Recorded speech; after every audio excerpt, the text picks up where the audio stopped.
Every day we encounter many people without saying a word to them. Imagine being able to share the gift of joy with them, to bring a smile to their face or give them a spark of inspiration. Without saying a word, you can positively impact their life by simply wearing a humanity. Humanity also offers a unique approach to engage friends in enlightened conversation, all while exhibiting classic style. These shirts have been pre-shrunk to maintain their shape and pigment after washing. You will find this shirt is neither too light nor too heavy for your usual daily activities. Whether you're into casual lounging, active layering, or just want the softest t-shirt against your skin, you'll be pleasantly surprised by this traditional tee. To view our diverse product line, visit our website and click on the Humanity tab. Humanity, the very best in inspirational apparel.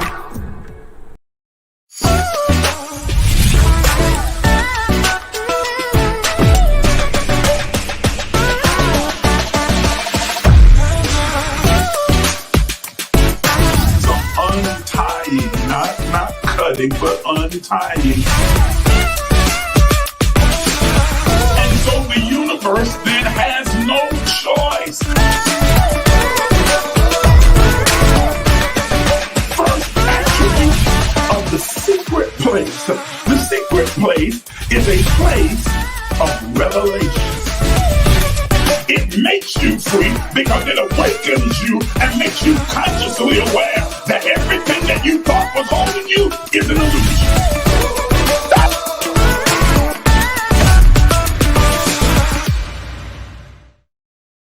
Good evening, everybody, and welcome to Momentum. Momentum, a ministry movement of the Emerge movement, life enrichment. We are so glad that you have decided to join us this evening. This is an opportunity for you to be inspired as well as informed by the teaching and the conscious conversation that we come together around this time every single week. And I know that you're going to be blessed by it. I want to encourage you to tune in, to listen, to pay close attention, and to involve yourself in the conversation by using the comments to give your insights, ask your questions. during the course of this conscious conversation. This again is momentum. You've tuned into the most powerful place on the planet. This is the place where you receive insight, revelation, inspiration, and knowledge that will help you to curate and create your very best life, the abundant life, so that you can learn to live your highest and best version of yourself. And I am glad that you have decided to be a part of this conscious conversation tonight. Now, I'm going to ask you to do as I always do at the top of the program, to please take a moment and share this broadcast, if you will, on your page, as well as tag as many people as you choose to, as many people as you can think of that would benefit from being a part of this conversation. It's going to be a good one tonight.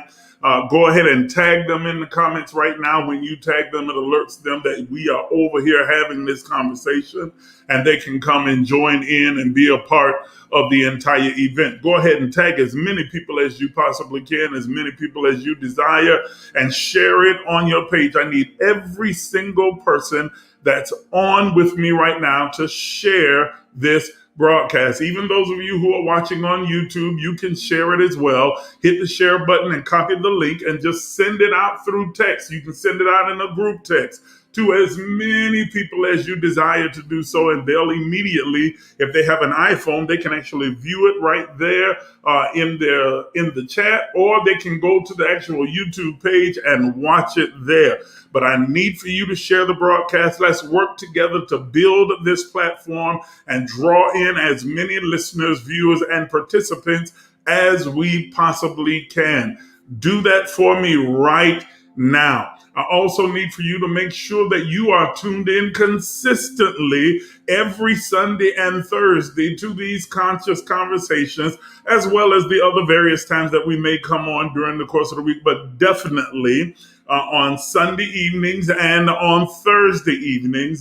We are gathered here together, and I need for you to be consistent about joining in. Set your calendar, mark it on your desk calendar, put it in your phone, put an alert in your phone to remind you that we are going to be on the air every Sunday night and every Thursday night. And if you want a little assistance along with that, you want to be able to make sure that you don't forget, so that you don't miss out on any of these live conversations, I'm asking you to take advantage of our free text notification. The information is scrolling at the bottom of your screen right now. All you have to do is text the word emerge to 833-444-0163, and you will automatically be enrolled in our free, absolutely free text notification. And so whenever we're getting ready to come on the air, at least 3 to 5 minutes before, you will get a text from me letting you know we're getting ready to come on the air.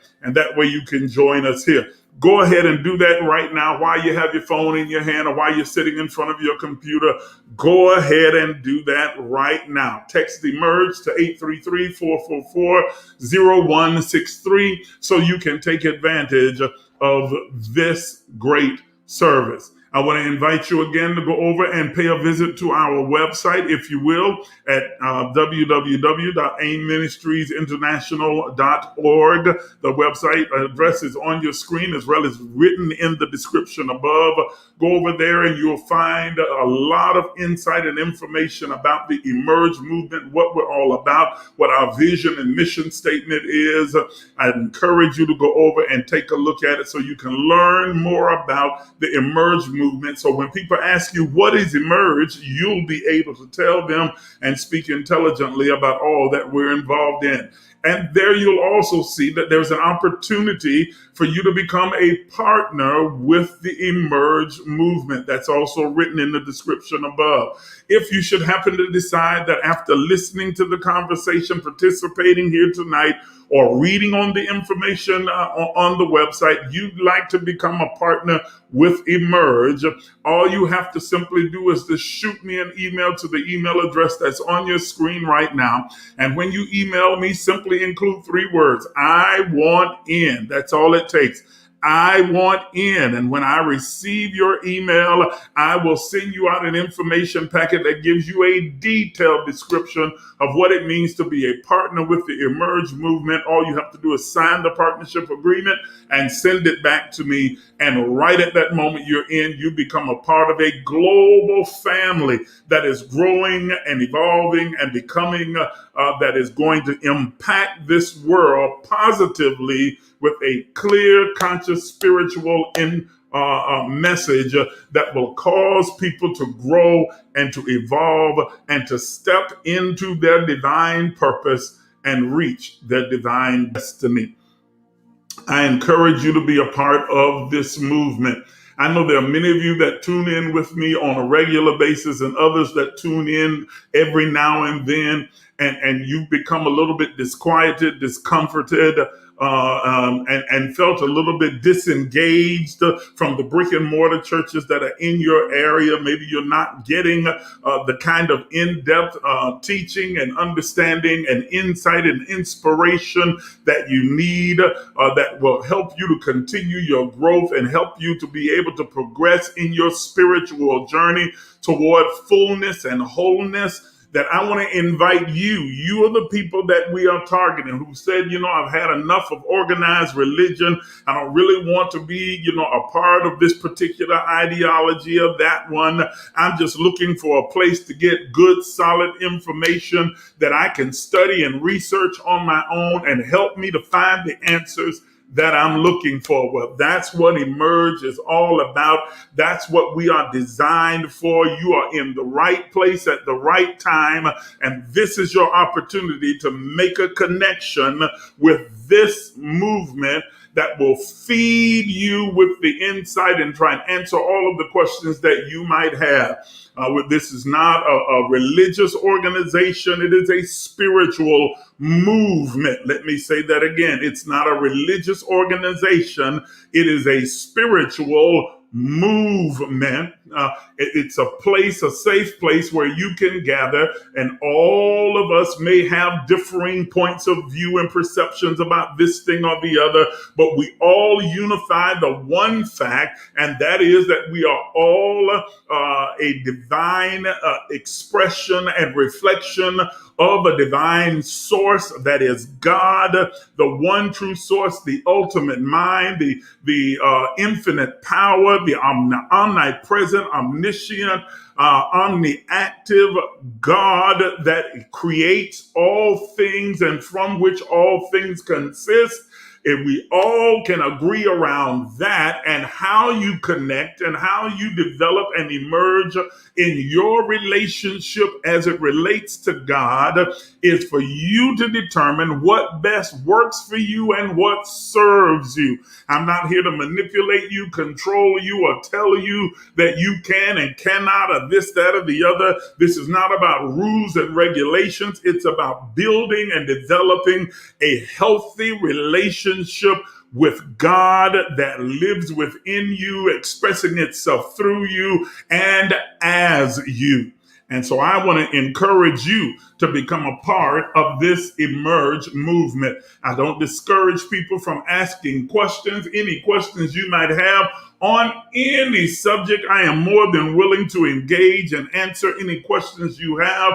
And if I don't have all the answers, which I don't have all the answers to everything, but if I don't have it, I promise you I'll get it. And by the next time I communicate with you, I'll have an answer that's absolutely researchable and provable that you are able to solidify within your own thoughts and be able to come up with a strategy for your own life.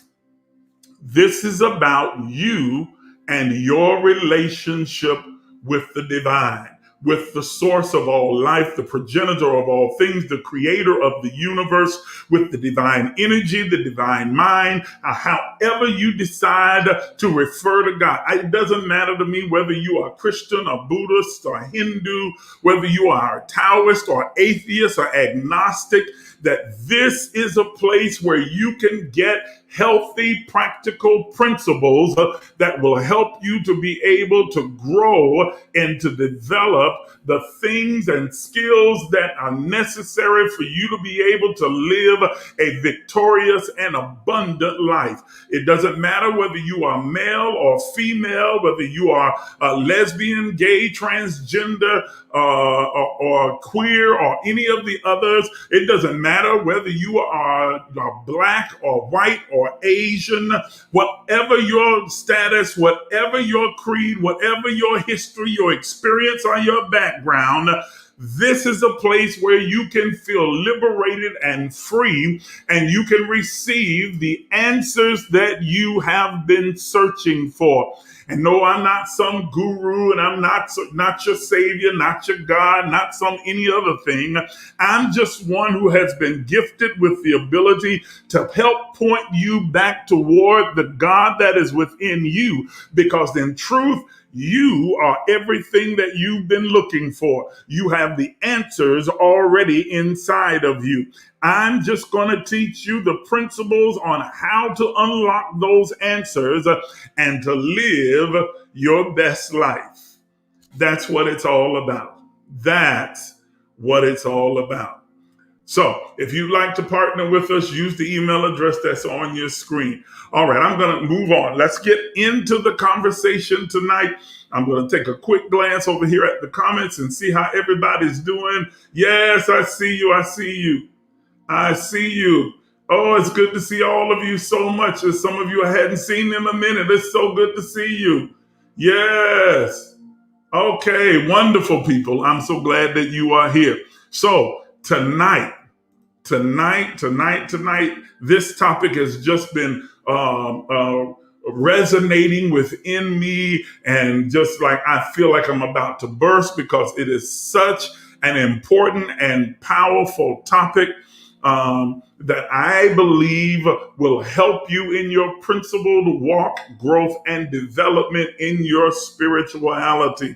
I'm going to say some things tonight that you may have heard before, but I'm going to say them and take them to a level or dimension of conversation that you may not have had before, because I really want you to understand, to see how powerful you are as a spirit that is consciously aware of itself being human.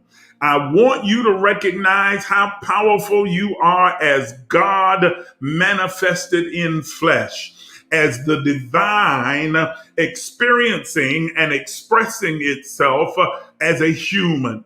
I want you to understand that you create the reality that you live in. Let me say that again, that you create the reality that you live in. That if you don't like your present reality, you are the only one who has the power to change it. That word power has two different definitions. One is from the Greek dunamis, which means the ability, the might, or the strength, and the other exousia, meaning having the authority or the right. You are the only one who has both the ability and the authority to change your lived experience and to begin to reshape and redefine and recreate your reality. Let me say that again. If you don't like your present reality, if you're not happy with your present circumstance, you are the only one. Not another person, not a prophet, not an apostle, not an evangelist, not a pastor, not a teacher, not a husband, not a wife, not a girlfriend, not a boyfriend, not a buddy, not a pal, not any other mentor, not a leader, not any other person has both the authority and the ability to reshape your reality. You have to take the reins of your own life and begin to create a reality, a lived experience that fits what you desire. You can have whatever you want. You can live however you want. You can experience whatever you choose, but you you do have to make a conscious, intentional choice to shape the kind of reality that you want to have. Otherwise, you will live a haphazard, accidental reality, one that is created by you still, but created unconsciously. That is, that you are constantly in a state of creation. You are constantly creating in each and every moment the next moment that you will live in and experience. With every breath and every word and every thought and every action you take, you are creating your next lived experience. You are living today in the reality that you created yesterday. Are you understanding what I'm saying? You are living in a reality today that you created in days gone by, months or weeks gone by. And the life that you now live, you live by the faith of your own mouth, the power of your words. I am crucified with the anointed one, that is the Christ. Nevertheless, I live, yet not I, but Christ, that power, that essence, that spirit that lives within me. And the life I now live, I live by what I have accepted as my truth, that is faith. Faith comes by what I have heard, what consistently has resonated within my thoughts and mind, and I have accepted as my truth that I live by that faith because I am a son of the living God. I am a powerful force and energy, a spirit that is released into this earth realm that is so powerful that even my words are spirit and life. They go forth as a reverberating force, an energy vibrating at a frequency that gathers all the elements and particles necessary to bring into my reality and my lived experience the very things that I think, that I speak, and that I act upon. I am that powerful, and so are you. Each and every one of us. We are not victims of circumstance. Life is not happening to us, but life is happening for us. We are the seed of causality that is causing the effect that we experience every day. Let me say that again. We are the seed of causality that resounds and reflects and causes us to live in the effect that we are experiencing every single day. We are the seed of causality. We are the creator of our reality, and we are the progenitors of our lived experience. We have both the authority to create it, to construct it, and to deconstruct it. Yes, Lord, we have the ability, you and I, ladies and gentlemen, we have the ability to construct a life of joy and peace and happiness and contentment and prosperity and wealth and health, or we can deconstruct it and construct a life filled with worry, anxiety, frustration, and lack and scarcity and pain and distress. You get to determine what your lived experience is going to be. You get to determine how you're going to respond to the encounters that you have in your life. You get to determine how you're going to respond and how you're going to view or perceive the world that's around you. And you will get whatever, Lord have mercy, you get what you see. What you see is what you get. That's what we're talking about tonight. Let's get into it. What you see is what you get. We're going to talk about the intersection between perception and reality. What you see is what you get. The intersection where perception and reality meet, and perception becomes our reality. Please understand that there is a constant reality that exists, but our lived experience is not based upon that constant reality, but based upon the reality that we have created by our own perception.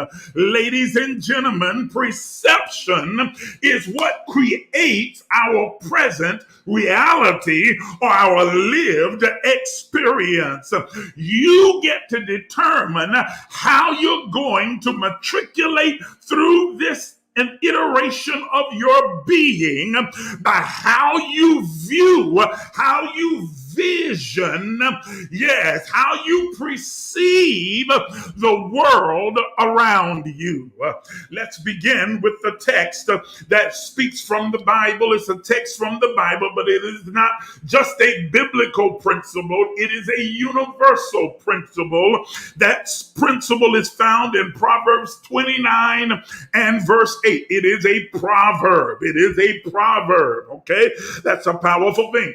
It is a proverb, and it says this: if listen to what it says, where there is no ophthalmos, vision, sight, hey, watch this, then the people will perish.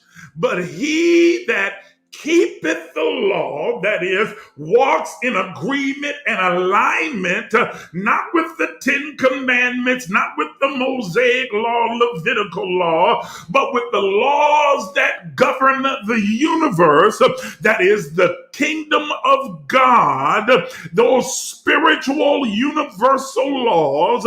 Whoever walks in alignment with those laws, it says, he says, happy is he. The word happy there in the Hebrew literally is the same term that's used for the word blessed, empowered, or at peace. He said, when there is no sight, no vision, no ophthalmos, no clarity of sight, your sight, if it is absent, then he says, you begin to perish. Let's define just a couple of words here. The word vision in the Greek is ophthalmos. In the Hebrew, from which the text is taken, it is kausan. The word kausan means where there is no dream, sight, revelation, or oracle, that is premonition. It's taken from the root word kausal. Kausal means to gaze, perceive, or prophesy and contemplate. He says, so where there is no clear vision, no sight or revelation, no premonition, where there isn't a gazing perception, a prophetic sight or contemplation, yes, of what you desire your life to be, then he says the people will perish. The word perish, para, in the Hebrew means to loosen, to expose, to set at naught, to spoil, or to go bad. He says that when there is an absence of sight, revelation, prophetic insight, understanding, oh my goodness, where there is an absence of an oracle, premonition, or dream, or vision,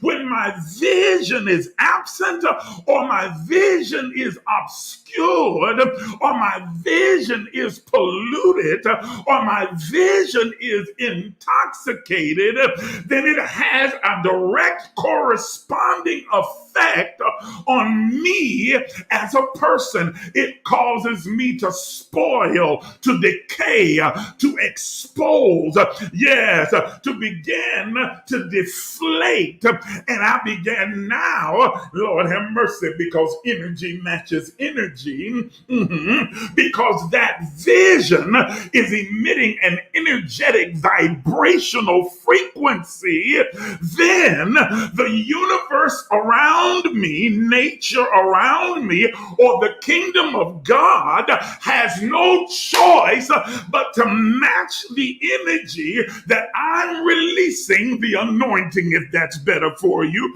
or the spirit that you are emitting, and align itself with it and give you a mirror image of the thing, whoo, have mercy, that you have held as your dominant thought or your truth. When vision is obscured,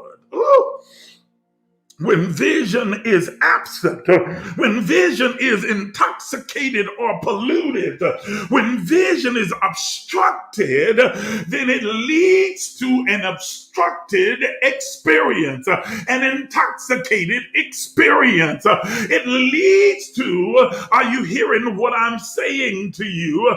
A warped experience that I have a reality that reflects the lens through which I see. Are y'all hearing what I'm saying? Perception shapes reality. Wayne Dyer, I've said this several times. He's one of my favorite authors. He made this statement that when I change my perception of a thing, then the thing I perceive will change. When you change your perception of a thing, then the thing you perceive now changes. God, it begins to conform to what it is that to match rather your perception. Your perception creates your reality. Let me say that again. Each individual has his or own perception of their lived experience or their reality. The implication is that because each of us perceive the world through our own eyes, reality itself changes from person to person. While reality is a fixed factor in the equation of life, but perception is a variable thing. And so our lived reality, our lived experience, does not always reflect the fixed reality, the fixed factor of the reality that exists in the universal world. That when we begin to perceive it through our own influenced sight, then it determines how we're going to experience it. Do you understand what I'm saying? A good example would be is that when you have already gone in with a preconceived mind about a situation, circumstance, or encounter, and you determine within your own mind it's going to be like this or that or the other, and you have played out even in your mind a scenario of how you expect and desire or believe that it will be, the universe has no choice but now to align itself, yes, with what you have seen or created it as vision, so that you have the experience that you've envisioned within yourself. Now, the reality of the experience may be completely opposite and antithetical to what you have created, but it will not matter to you because you have decided this is my reality, and so that becomes your experience. Are y'all hearing what I'm saying? Yes, the scriptures teach us. When we are talking about this, the scripture teaches us. It's in the sermon, so-called Sermon on the Mount from Jesus. One of the blessed beatitudes is, blessed are the pure in heart, for they shall ophthalmos see, they shall envision, perceive, understand, conceive God correctly. Are you understanding me? Many people have a warped view of who God is, how God is, what God is, how God functions, not based upon a real lived experience, but based upon bad information that has been fed to them. And because they view God through the lens of their experience with their mother, with their father, with other authority figures in their life, then they tend to now have this perception of God who is vengeful and evil and mad, who is moody, and y'all not saying nothing, and vindictive, who you have to earn his favor and earn him his love, his affection, that he can be with you one moment and mad at you the next one. A God that is gracious and merciful, but vengeful and wrathful, that is sadistic in punishment, that will whip you and beat you and strip you and cut you and bring you down. And y'all not hearing what I'm saying. Come on. And I hear some of you religious people, especially the Christians, already saying, but the scriptures say that God is vengeful and that God is wrathful and that God is a consuming fire and God is this and God is that. Yeah, the scriptures do say that, but those scriptures were penned by men just like you and I, who had a warped view of who God was. And so, because their culture, their environment, God, their teachers, their authority figures instilled within them that God was mean and hateful and vengeful and wrathful and sadistic and masochistic, then they begin to write, he's a consuming and masochistic, didn't use the term masochistic, but consuming and jealous God and rageful God. And y'all not saying nothing. Come on. Hello? And so you begin to have the experience based upon your perception of God. God is mad at me. That's why this is happening. So every time something bad happens, I must have did something wrong. Come on, Job. I must have done something wrong. I must have sinned. I must have gone astray, because this wouldn't be happening if I hadn't done this. Or I must have done something to make God mad. I must have did something to piss him off. I must have did something to get on God's nerve. Listen to how you just made God a human rather than God. Y'all not hearing what I'm saying?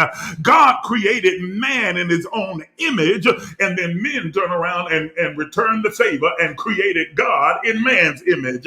And so now we've made God as moody and as emotional as we are. I can't get nobody to holler back at me up in here, but God is a spirit. God, I'll say it again, is a spirit, not an emotion, not a feeling. Oh, God have mercy, not moody, but God is an omnipresent, omnipotent, omniscient, omniactive spirit, divine and sovereign in its being. Understand? And so God is not moved by the petty little things that we think could upset. If God could be angered and upset as easily as man has made God out to be, then he wouldn't be God at all. It wouldn't be a God at all. It'd just be another man in authority. Y'all not hearing what I'm saying? If God could be let down and disappointed, if God could be frustrated and angered by things that it already knows. Remember, God is omniscient, knows everything, knows the end from the beginning. Then how in the world could it ever be disappointed or angry or frustrated or mad about this, that, or the other when we always do exactly what it knew that we would do, because it knows everything even before it's ever done? So why get mad about something that you already know?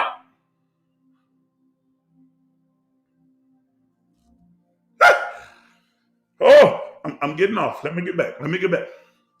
And so, ladies and gentlemen, but it is our misperception of who God is that has now created a lived experience. And so you swear to God now. You would swear by the idea that God's been angry at you and God's been upset with you and God cursed you and God gave you this sickness or God gave you this pain or God took your mama or he took your daddy or he came back and took my sister and y'all ain't gonna holler back at me. Come on. Everything. God just done did all these other crazy. And if it's not God, then we have another fictional character that we call the devil, and we'll say, well, if it wasn't God, then it had to be the devil, and never take responsibility for the reality that we are experiencing being our own creation.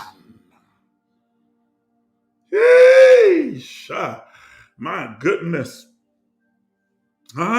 He says, blessed are the pure in heart. When your heart is pure, you're able to see God correctly.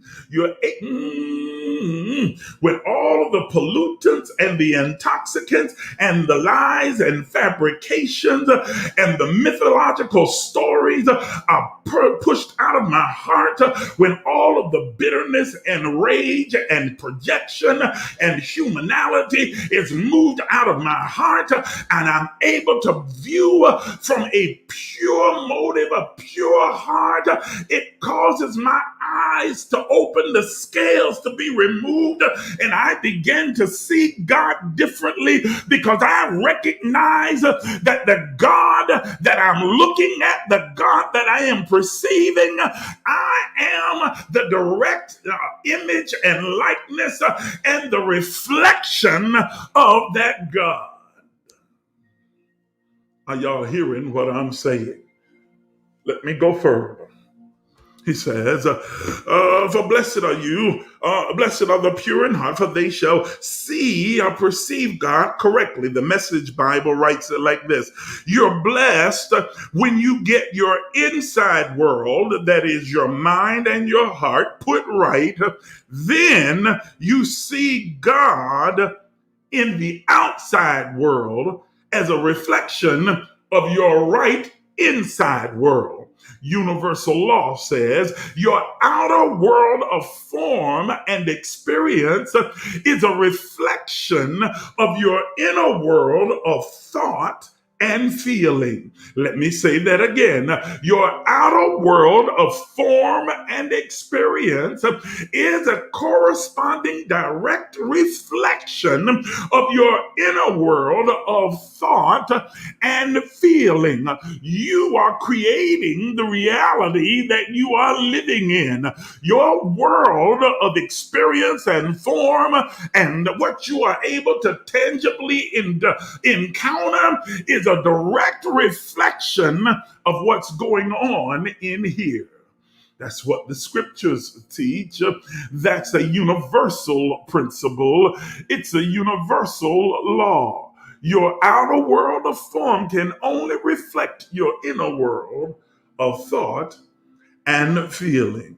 In other words, how you choose to perceive things will determine how you experience the thing. Your lens determines the likeness. That's good right there. Let me say that again.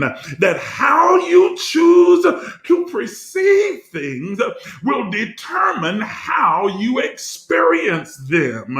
Your lens determines the likeness. And if your lens is dirtied, if your lens is warped, your experience is dirty and warped because it has no choice but to reflect back to you. Woo! What you have perceived, what you have accepted as your truth. Are you following what I'm saying? So then, let's go a little bit further. What are the things that can obscure, pollute, or intoxicate our perception, that throws it off, that warps it?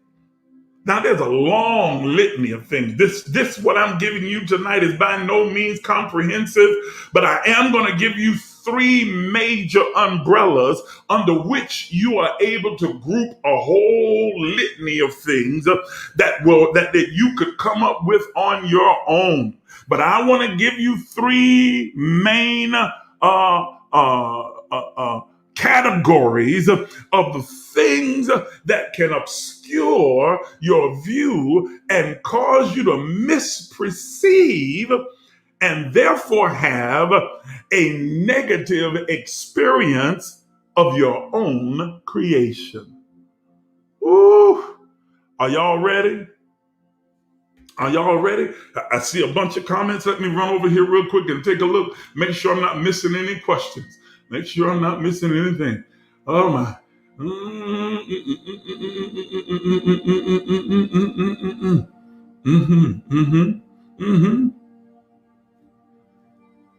Yes.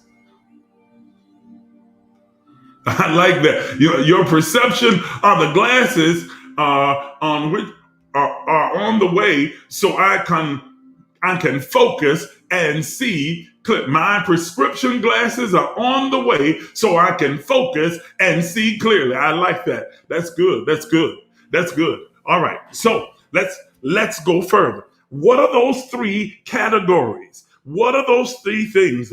I'm going to run through them real quickly. I'm going to name them and then go back through them in some detail as quickly as I can.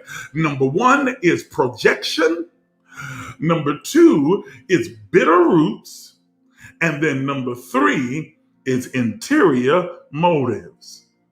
Write those three things down. We're going to dig in. Number one is projection. Number two is bitter roots. And then number three is interior motives. All three of them point right back to you. Not a devil, not a demon, not a spirit, not a hank, not a witch, not a warlock, not a curse, not a root. All of your excuses are tossed away. The only person that you got to work on changing is you.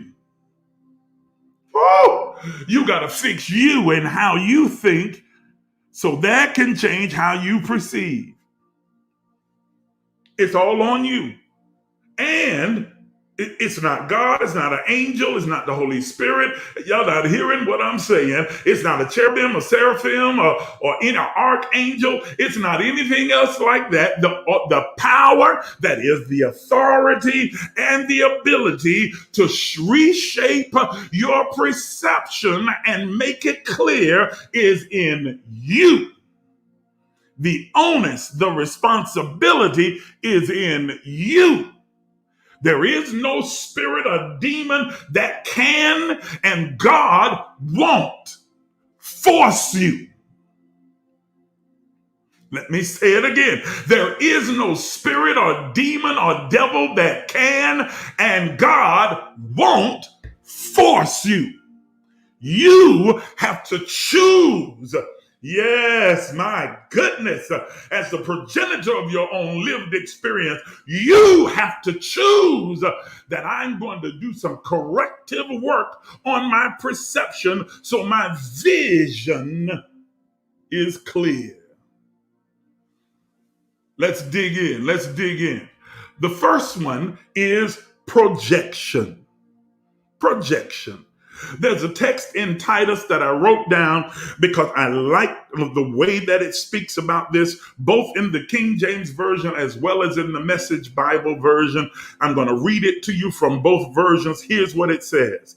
In Titus 1, verse 15, it says, "Unto the pure all things are pure, but unto them that are defiled and unbelieving is nothing pure, but even their mind and their conscience is defiled." Whoa! Did you hear what that said? Let me read it again from the King James, then I'm going to read it from the Message. It says, "To the pure, all things are pure, but unto them that are defiled and unbelieving is nothing pure." Whew. When you are defiled, then everything you see and experience is defiled, because that's the lens through which you look. Listen to what he says. "Because even their mind and their conscience is defiled." Listen to it from the Message. Listen to it from the Message Bible. Listen to how it says. "Everything is clean to the clean-minded, but nothing is clean to the dirty-minded. They leave their dirty fingerprints on every thought and every act." Boy, what a powerful statement. Listen to what he said. He says, to everything that is clean, everything is clean to the clean-minded. But to the dirty-minded, everything is dirty, filthy. They leave their dirty fingerprints on every thought and on every act. They perceive everything through a dirty lens, and therefore all they see is dirt, and they project what they see onto the thing that they're seeing, not recognizing that the dirt is not outside, the dirt is inside. Woo! Woo! Projection says, I see people through the lens of my own deficiency. And what I see in others, it is true of me. Y'all not hearing what I'm saying. Have you ever heard folks say, man, if it was me, child, that couldn't be me. Well, I know what I'd be doing if it was me. I know how I would act. I know what I would think. So you ain't telling. And so we project that over onto another individual, situation, or circumstance. And because that is the condition of our own heart, we decide it must be the condition of the people of our culture, the people in my surrounding, the people I encounter. It must be, oh God, the condition of the situation or of the circumstance or the experience. It must match who I am. That is classic projection. In other words, ladies and gentlemen, when you refuse to shift your perception, you will continuously see things through the lens of a filthy, infiltrated, colored, confused, warped, Lord have mercy, disingenuous lens, and that will be your lived experience. In other words, you'll assume the worst and believe the worst about everybody. And because you assume the worst, believe the worst, you expect the worst, you experience the worst. Oh, I hear you. I hear you. I hear you. Oh, Pastor, no, I'm just being real. What is real? Real is what you've decided that it is. The reality is the one that you are creating. I don't want to be, don't be no fool now, because folk will, you ain't got no control. How other people act and respond ain't got nothing to do with you. You are responsible for how you perceive the person, the experience, the situation, the circumstance. You're not responsible for the circumstance. You're not responsible for the person. You're not responsible for the situation, but you are responsible for how you perceive it, because that determines how you're going to experience it. When you shift your perception and begin to look for the best, you will see the best. But as long as you are expecting the worst, you will experience the worst. Listen to this. You always get exactly what you're looking for. Lord have mercy. I said you will always get, you will always find, you will always experience exactly what you are looking for, seeking out, or expecting. Ask and you shall receive. Seek and you will find. Whatever you desire, whatever you are expecting, whatever you are looking for, you will find it. Huh? Huh? So your perception gets dirtied about an individual that you really don't know. But other individuals around you whose perception is dirty have said to you, this person's an alcoholic, they're drunk. Man, they drunk all the time.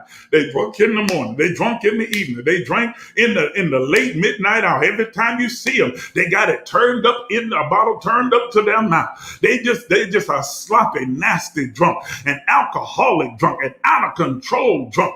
You don't even know the person, but you just heard all of this and received it as your truth. And then one day as you're riding down the street, you see that person walking along the sidewalk with a brown paper bag in their hand, and they happen to stumble over a crack in the sidewalk, and you go, see? I knew they were telling the truth. They are drunk. Look at that brown paper bag. Must be alcohol. You saw him stumble. I knew it. Lord have mercy. Everybody, they told me he was a drunk. When in the bag is a bottle of water, and they stumbled over a crack in the... But perception created a lived experience that now you would swear by. I saw him drunk too. You didn't even have a conversation with him. You just rolled by. Are you understanding what I'm saying? If you have an expectation, if you have accepted as your truth that this is the reality of a particular person or a place or a thing, then no matter what the true constant reality is, your experience will reflect what you see. Woo! Do you hear what I'm saying tonight? What you see is what you get. It is that intersection between perception and reality. Perception creates a reality that may not be reality at all, but it's your reality. Woo! Projection. It says to the pure, because you are pure, then you expect purity. You look for purity. You believe the best because you're a good person. You expect. I've seen people put up memes and said, quit expecting people to be like you, to be as good as you, to be as kind as you, to be as caring as you. Quit expecting it. It's okay. You can follow that foolishness if you want. Guess what your lived experience is going to be? You're going to have people who don't reflect your goodness, your kindness. Y'all ain't saying nothing right here. But when you release that energy of expectation for good and kind and generous that is who you are, then you begin to draw to you those who match that energy. Huh? Are you understanding what I'm saying to you? See the good. Expect the best. Look for the good in everything, every person, every place. Can't carry out. Okay, but wait a minute now, Miles. Wait, hold on. What if you've already had the experience with this person and that person that was negative and that was this and that was hurtful or that was destructive? What? Are you the same person that you were 5 days ago, 5 years ago, 10 years ago? Give people the same grace that you want given to you. Do you want to be judged by the worst moments of your life? The worst decisions that you've made? The worst choices that you've made in your life? Do you want to be categorized and defined by your worst choices? Then if that is the grace that you require, what you got to give it in order to receive it?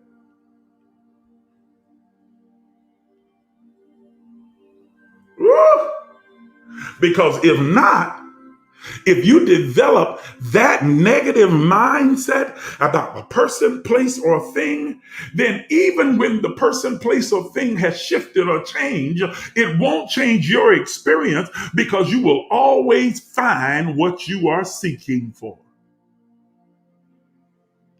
You're looking for a reason to be angry, to be bitter, to be upset, to be vengeful, to be mad, to be rejective, to be whatever, and you will find what you are looking for.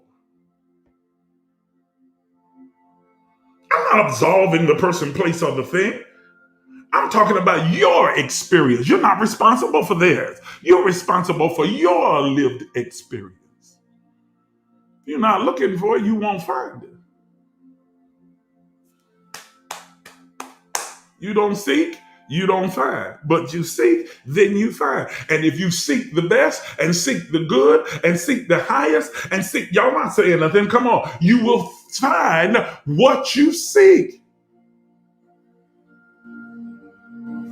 I got to keep going. I've already been on here too long. Great day. I got to keep going. I got to get going. Okay? That's projection. Projection. So that means you got to look within yourself and see how you're defiling others based upon the dirtiness of your own. And you leaving your dirty fingerprints on every thought and every act. Ooh, that Message Bible, the way it puts it. They leave their dirty fingerprints on every thought and every act. And so it's dirty because your fingerprints are on it. Because you're looking from an impure place. Which brings us to number 2, which is bitter roots. Here's another text. In Hebrews chapter 12, it says, after the first part, everybody quotes 12 and 14. Follow peace with all men and holiness without which no man shall see the Lord. And they totally butcher that scripture and take it out of context and misinterpret it. And created a whole segment of rules and regulations based upon a fallacious understanding of what that particular text means. Ain't got nothing to do with no hair and makeup and nails and jewelry. It ain't got nothing to do with behavior and how you live, or it's a lifestyle. Ain't got nothing to do with that. But that's a whole nother conversation. I want you to keep going because that helps you to get the context of the text. And then it'll make you go back and question your interpretation of verse 14. Follow peace with all men and holiness without which no man shall perceive God correctly. See the Lord. Be able to see, to understand, to perceive, to comprehend the Lord. Then he says, look diligently lest any man fall short of the grace of God, How? This is how, he says, lest any bitterness springing up trouble you, and thereby many be defiled. Lest any root of bitterness springing up trouble you. Bitter roots of bitterness springing up from where? In me. Follow peace with all men and holiness, without which no man shall be able to see, perceive, understand, comprehend the Lord. So look diligently, he says, lest any of you fall short of the grace of God, lest any root of bitterness in you should spring up and thereby defile many. Because then you begin to cast judgment based upon your own bitterness, your own anger, your own malice. Y'all ain't saying nothing right now. Come on. You begin to cast judgment and form a picture and paint a portrait of individuals and situations and circumstances. This is where the whole church hurt thing comes from. You have made a whole judgment about church all around, about every mosque, every religion, based upon your very limited experience that left a bitter taste in your mouth, a bitter taste in your heart. You've decided that all men are dogs, ain't none of them no good because of your own bitterness that's in your heart. All women are gold diggers, all of them ain't no good because of your own bitterness in your heart. All white people are evil, there ain't no good in them because of your own bitterness in your heart. And so thereby, when it springs up, when it emerges, when it comes into your consciousness, it then infects your thoughts, infects your perception, infects your view, and you have already decided that everybody that falls into the category that is the causation of your bitterness is now a representation of that former act or experience. And what you don't realize is all you're doing is replicating the pain, the reaction, the bitterness, the hurt, the thing that caused the scar in the first place is replicated not by a devil, but by you. You seek, you'll find. Faith has no choice but to be the substance of the thing that you are expecting. Faith is the substance of the thing hoped for that you are expecting. Faith has no choice but to support what you're expecting and to give you infallible proof or evidence that what you have accepted as your truth is reality. Evidence of things not seen. It has no choice. So if I shift my perception, shift what I have accepted as my truth, and began to now hope for, have an expectation of the best, if I excavate my heart, my passion, my cardio, my feeling, my emotion, my attachment, if I purify it, sanctify it, y'all not hearing what I'm saying? Yes, if I cleanse my heart, then I can now begin to germinate the seeds of expectation expectation of good and grace and mercy and acceptance and blessing and increase and prosperity, and faith will then support what I'm expecting, changing my lived experience or creating a reality that matches my expectation. But if it comes from an impure heart, that root of bitterness will not only defile you, but then it defiles everybody and everything you encounter, and you leave your dirty fingerprints upon every thought and every act. And sway is the devil. Ooh, I dodged the bullet right there. God protected me from them. No, you need protection from you. Your enemy is your inner me. And you purify your hearts, and you'll purify your perception, which will create a different lived experience, a new reality. Are you hearing me? Are you hearing me? There's a song, great is thy faithfulness. Oh Lord, I say you. Morning by morning, new mercies I see. Every day, new mercy. Every day, new grace. And you are accepting and receiving of that mercy and grace that you will not afford anyone else.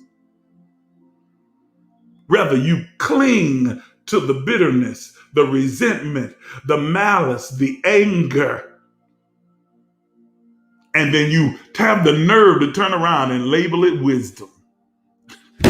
God, I know I just made some folk mad at me right there. Good gracious alive. Yes, sir. You turn right around and take, I'm just using common sense, good sense.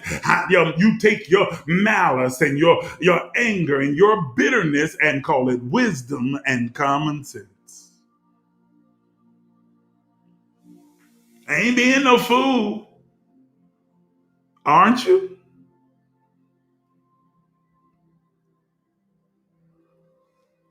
Because you keep creating the same lived experience again and again. Isn't that foolish? To keep doing the same things over and over again and expecting a different result?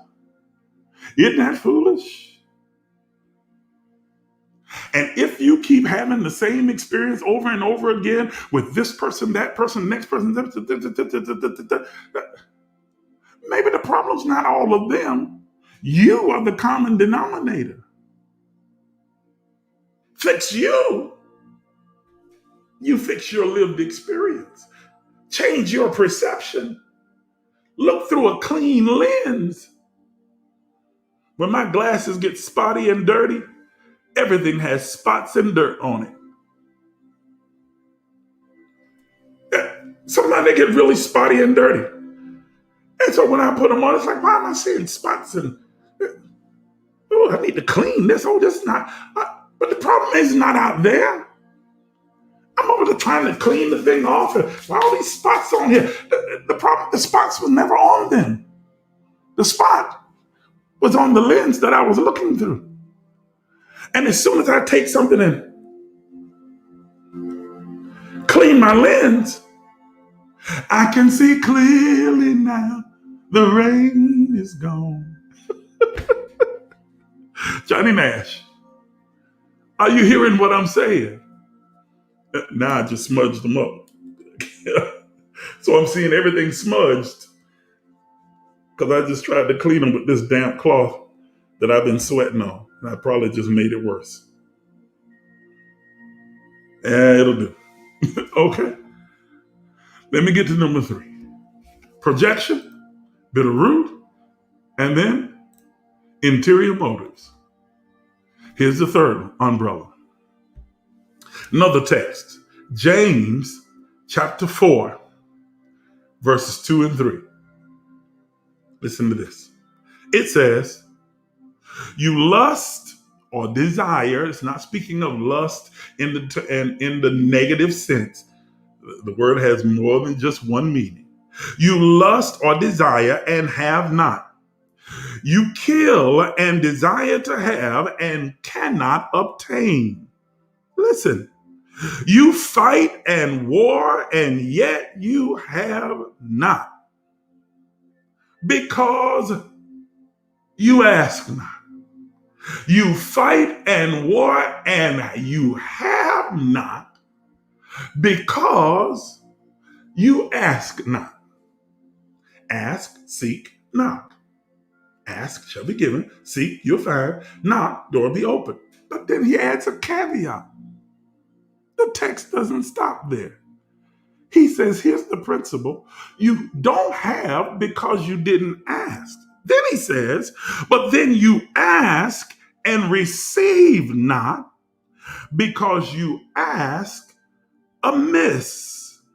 The word amiss, kodos, means to ask badly, wrongly, to ask greedily, from a place of depravity or a place of wickedness or injuriousness or a diseased place. Woo-hoo-hoo. He says, you keep asking, but not receiving, because you are asking from a place of dishonor, dis-ease, disingenuousness, a wicked place. You're asking out of greed and wantonness and not from the lens of love, not from the motive of love and generosity and goodness and mercy and meekness and kindness and the other fruit of the Spirit, but you are asking from the place of greed and wantonness, dis-ease and wickedness and injuriousness. Oh my goodness, from a place of just pure, unmitigated depravity, that you might consume it. It says, of your own lust. In other words, you're not looking out for the greater good. You're not asking out of a pure heart. You're asking out of your own greed. Why do you want to be rich in the first place? Oh, y'all ain't gonna say nothing to me. Why do you want to get married in the first place? What do you want with the house? Why do you want the car? What's your motive behind it? Why do you want to be famous? Why are you trying to be on this large platform? Why do you want to be noticed? What's your motive behind it? Is it coming from a pure place? Is it coming from a place of love and kindness and generosity? Is it coming from a place what's the word I'm looking for?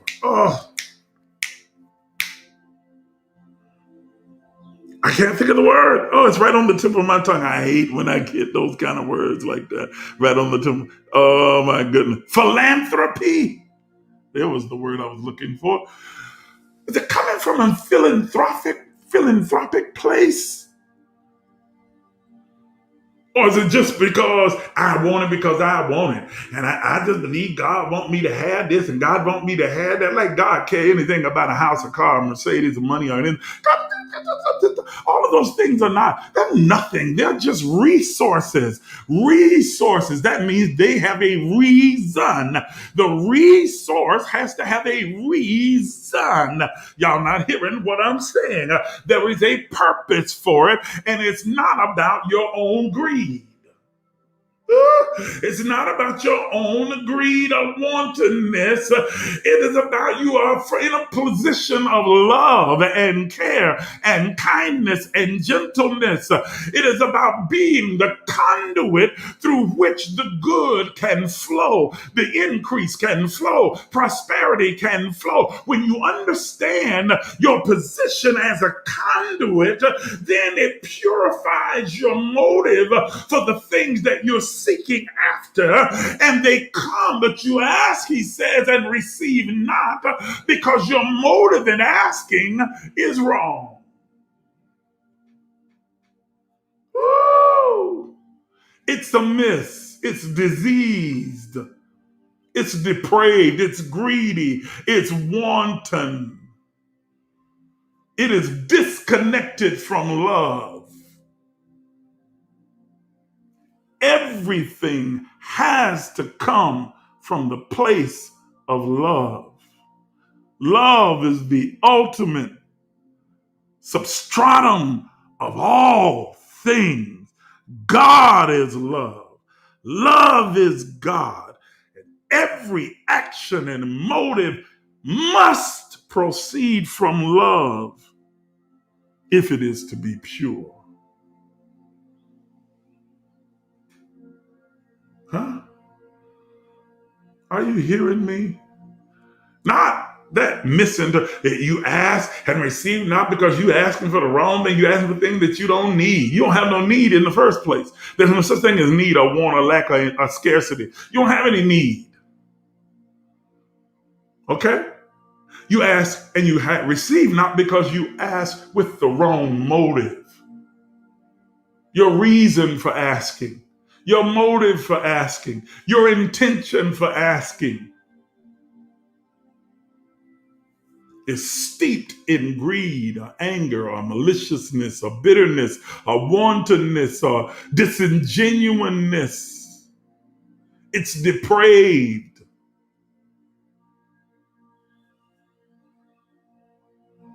Are you hearing what I'm saying?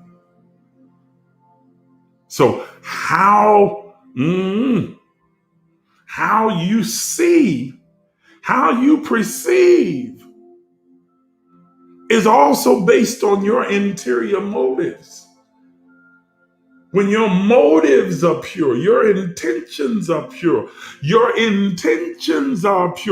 seeds of causality are pure, then you get pure results. But when your motives are mixed, ulterior, are y'all hearing me? Then you get results that match your motive. And you create a lived experience, a reality that's painful, disquieting, frustrating, aggravating. But it's your reality that you created. So how do I fix it? How do I fix it, Isaac? You told me this. You helped me understand how the things that can pollute my vision and that can cause me to live. How do I fix it? How do I change my lived experience by shifting my perception? Be transformed. Woo! Be transformed by the renewing, the anachronosis of your mind. It's just as easy to expect good as it is bad. It's just as easy to believe the best as it is to believe the worst. It's just as easy to operate from a place of love as it is from a place of malice or bitterness. You can expect the best or you can expect the worst. You can embrace Murphy's law that anything bad that can go wrong will go wrong, or you can embrace the law of God. Are you hearing me? That all things work together for good. That if God is for me, nothing is against me. You get to decide which reality you're going to create.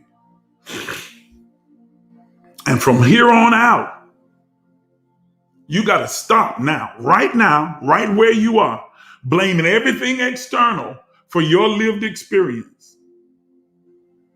Because you are the progenitor, you're the creator.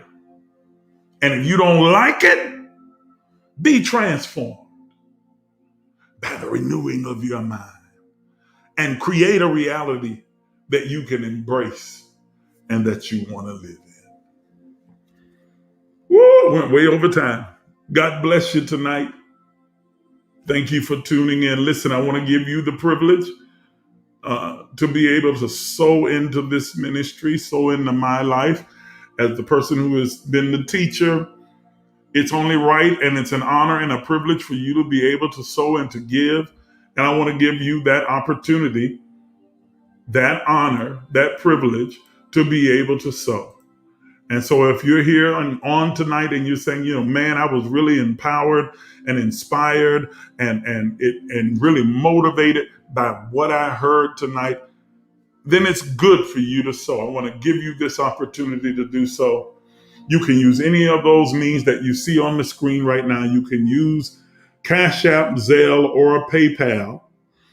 Make sure you use the information that's on the screen correctly. Write it down if you need to, or just do a screenshot picture of it so that you can keep it with you. Even if you're not able to give tonight, but during the course of the week, or maybe you get paid on a different day and you just decide, you know what, I want to really be a blessing to this man of God. I want to bless this leader, this teacher. I want to sow into his life. I want him to know that I value what it is that he's bringing to us on a consistent basis. Keep this with you, and then just whenever you think about it, just sow. And whatever amount it is, it doesn't matter what it is, whether it's 25 cents or 25,000.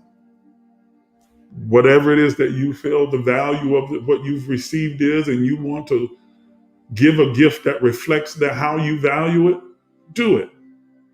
Take a moment and do it. These electronic means are so quick and fast nowadays that you can give with the click of your phone in just a few short taps. Take advantage of all three of them. I'd rather whichever of the three, not all three, but whichever of the three that you desire to do so, but do make it a point to sow. I want to thank each and every one of you for tuning in. I'm looking forward to being back with you on Sunday night. If I don't come on another night during the weekend, but definitely on Sunday night, we'll be back here again and getting into some more in-depth teaching, enlightening, and inspiring word. I'm going to check the comments one more time, make sure I didn't miss any questions. Yes. Check the common denominators. Yes. All obstacles out of my way. That's right. Thank you. All right. So I don't see any questions. So thankfully, I think we covered everything. Every one of you have an absolutely wonderful night. And tomorrow, make it the best day ever. Good night, everybody. Thank you for tuning in.